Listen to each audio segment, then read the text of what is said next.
Hi guys, welcome to another episode of Living Life at Life U. I am your host, Dr. Veronica Garcia, and today I'm joined by an awesome and super excellent superstar at Life University, a student, Mr. Toby Oniyide. Did I say that correctly? Of course. Awesome. Yes, thank you. Hi, welcome Toby. How are you? I'm good. How are you? I'm so good. So excited to see you. So excited to have you here, and so excited for the world to know a little bit more about Toby. Thank you. So Toby, there's a lot of beautiful hats that you wear with throughout the Life University campus.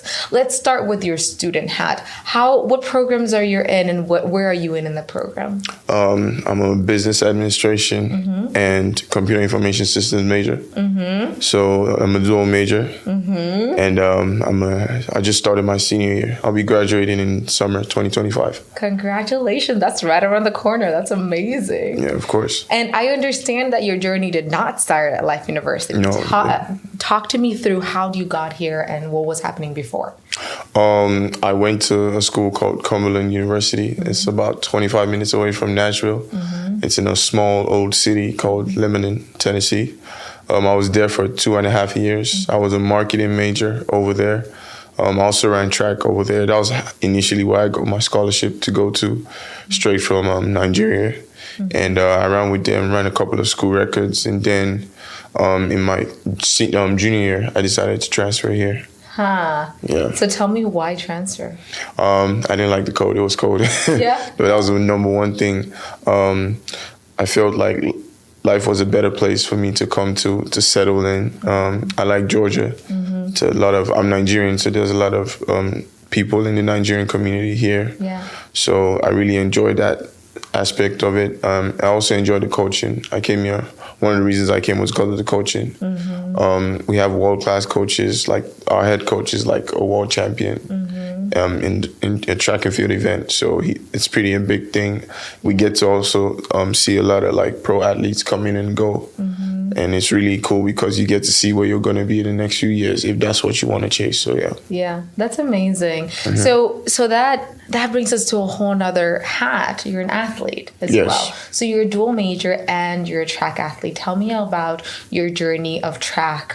Did it start in Nigeria? Did it start in the U.S.? Tell me a little bit about that. I mean, it started in Nigeria. I started running since when I was a kid. But initially it started when my mom introduced me to like the Olympics in 2008, and I watched Bolt break the world record. Yeah. And then it all just started from there. So ever since then, I just started running in primary school. We call elementary and middle school and all of that, we call it primary school. Yeah.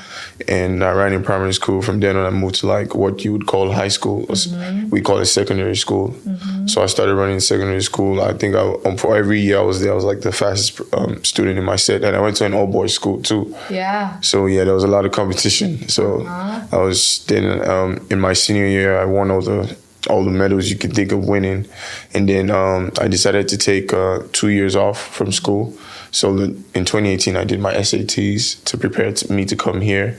And then in 2019, I got the initial offer, but I think I got my visa denied. So I had to wait. And in the process of waiting, COVID came. So I had to stay longer. And then at the end of 2020, I left Nigeria to start school here in spring 2021. Wow. So quite a lot of patience and a lot of dedication and still training outside, I believe, right? Oh, yeah. Yeah, that's such an important piece. We can't just sit still for a whole year. Yeah. We were kind of talking a little bit about that from an athletic perspective. Having to take the sidelines for a second can be tough. Yeah. So tell me a little bit about like that training mindset in that time frame before coming to the U.S. and competing. Well, the thing was, it wasn't actually, like, COVID just hit everyone, obviously, out of the blue. So for the first couple of months, I tried other things. I tried actually what I'm doing right now. I tried to go into tech, and it didn't really work out for me because I wanted to be like one of my friends. And then for like 3 months, I tried that, but it wasn't working. And then around that time, I also got a back injury. So I was forced to rest for a couple of months, and I was forced to use a back brace and all of that. Yeah. But I was also going for PT a lot.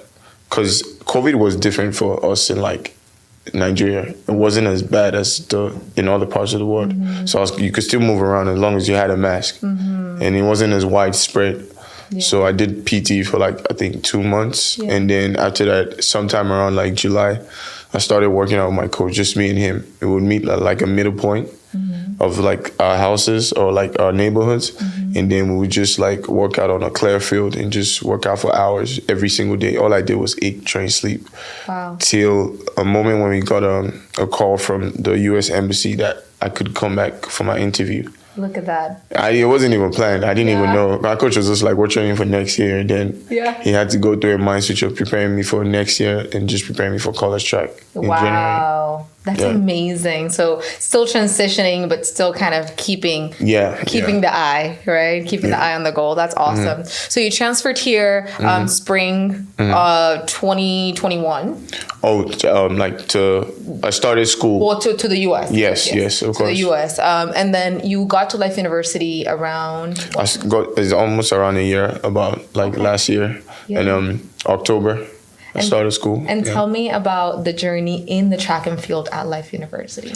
The journey in track and field at Life University, I feel like I got a second chance. I feel like the coaches here believed in me and they believed I could do something. In my former school, there was a lot of things that were not going my way. And like one of the things was like they had a very weird injury recovery process. And like if you were injured, it was hard to get back to 100%. Yeah. And that was also one of the main reasons I also came here, because I knew of how much they took care of the athletes, because I had friends that go here at the time. So that was something that I really, really cared about. So getting here, I've learned that, you can actually be better than where you are right now. You can push yourself, push your limits and go for better things. I look up to some of my teammates. Like there's like 4 or 5 of my teammates that are like on their national teams or like nationally ranked. And that's really cool to me. So that's awesome. It's an inspiration. Of course. It's an inspiration. Of course. How beautiful. You also mentioned, as you were talking, you mentioned that you tried tech and it's something that you're doing now, but you stopped it. Yeah. Tell me about what that means.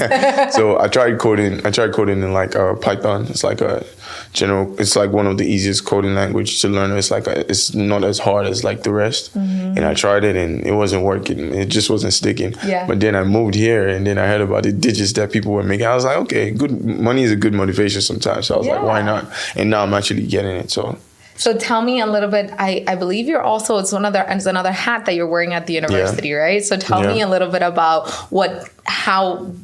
how that's flourishing at the university and how you're being a part of that. Well, we just started. It took us 2 quarters to get it started. Yeah. So we got approved, and then from then we're trying to for a club. Yeah, for the club.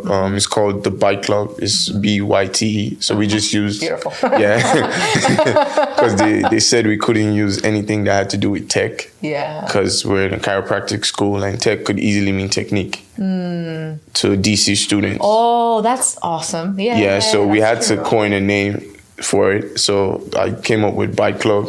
Yeah. And it's just, I think everyone knows pretty much what a byte is, but we just use that as a tech thing to just. So I actually don't know. Tell me a little bit. It's like the smallest unit of data. Okay. So there's byte, there's bits and all those things. And that's what transfers into data. Huh. Yeah. So tell me, what are some things that the club is doing or they're focusing on right now for a student that might be interested but doesn't really know if they belong there?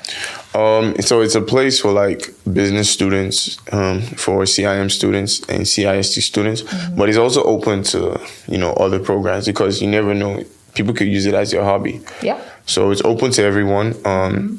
We're just trying to get things up, get ready for next quarter right now. This year, I think this quarter we had about 2 meetings, one on Zoom and one in person. We got to introduce our advisor, our plans for the next quarter. I also had the opportunity of bringing on 2 students to form a committee. So it's like the vice president, the vice president, and the treasurer. So we're just getting ready to gradually plan things for students next quarter and just see how we can play around with that. And it's also good for the students that are coming to join. It's good. It'll be good on your resume because we'll be doing a lot of projects, real life projects.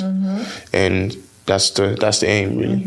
And Toby, it's also very good on your resume from a leadership standpoint because starting an organization or a club on campus, in a campus that it's not ginormous, but it's big enough, right? To be able to get that started, to find an advisor, to have a board, to get people into and participate. It is so many different moving pieces that you are starting to explore.